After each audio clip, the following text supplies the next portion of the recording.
वर्षापासून राजकारण करत आहे, समाजकारण करत आहे, पण आम्ही कुठेच बघितलं नाही की पदयात्रा काढून गावोगाव फिरून सर्व माता भगिनींना भेटून, तरुणांना भेटून, वडीलधाऱ्या माणसांना भेटून कोणाचं काय अडचण आहे जाणून घेऊन ते सरकार दरबारी मांडण्यासाठी आज ऐतिहासिक निर्णय घेऊन तम्मनगौडा रोहित पाटील गेल्या 1 महिन्यापासून 27 जुलैपासून उमदी येथे प्रारंभ करून उमदी संघ दरीबडची मुचंडी पिळूर डफळापूर जत शहर नंतर शेगाव बनाळी वाळेकिंडी करत करत आज जाडबुबलाद मतदारसंघातील माडगाळ या ठिकाणी तम्मनगौडा आलेले आहेत।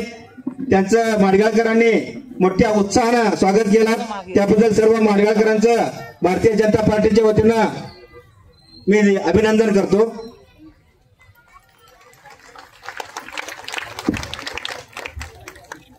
देशामध्ये अनेक ज्येष्ठ नेत्यांनी पदयात्रा केलेला मी वाचलेला आहे। प्रथमतः चंद्रशेखर यांनी पदयात्रा करून ते देशाचे पंतप्रधान झालेले आहेत। त्यानंतर आंध्र प्रदेशचे जगनमोहन रेड्डी यांनी पदयात्रा करून बहुमताने ते मुख्यमंत्री झालेले आहेत। आज जत तालुक्यामध्ये पदयात्रा करून आमचे तम्मनगौडा पाटील आमदार होणार आहे ते फिक्स आहे। जनमनात आज एक ताकद निर्माण केलेला युवक नेता म्हणजे तम्मनगौडा रोहित पाटील। आज संपूर्ण जत तालुक्यात फिरत असताना जवळजवळ माडगावपर्यंत येऊपर्यंत एक 50,000 माता भगिनींना भेटलेला एकमेव नेता म्हणजे तम्मनगौडा रोहित पाटील आहे, तेही एका महिन्यात।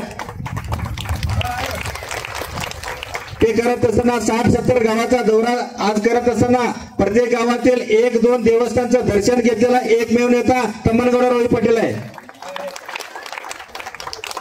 धार्मिक दर्शन म्हणजे देवाचं दर्शन, त्यानंतर जनतेचं दर्शन म्हणजे माता भगिनीचं दर्शन, परमेश्वराचा आशीर्वाद आणि सर्व तालुक्यातील माता भगिनीचा आशीर्वाद आज तम्मनगौड्याच्या पाठीशी आहे। सोन्याचे ग्रामपंचायत सदस्य विजय बगले यांना हे व्यासपीठाकडे यायचंय आणि हे करत असताना तम्मनगौडांनी जाडबबलाच्या रवी पाटील घराण्यात जन्म घेऊन त्यांच्या आजोबापासून राजकारणाचं बाळकडू घेऊन आज तालुक्याच्या विकासासाठी ते फिरत आहेत।